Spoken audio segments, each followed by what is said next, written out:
Si te gusta el rulo de cabra, estos bombones te van a enamorar.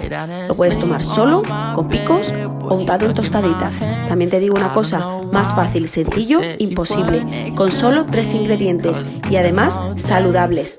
Vamos a usar unos 30 gramos de pistachos sin sal. Lo vamos a moler con la batidora y este va a ser nuestro empanado. El rulito lo vamos a comprar sin corteza y lo vamos a empanar hasta que quede bien cubierto.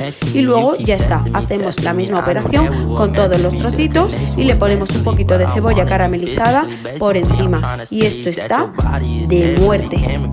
Cada bomboncito tiene unas 80 calorías y aporta muchas propiedades porque el queso es muy bueno para la salud. Sígueme para más.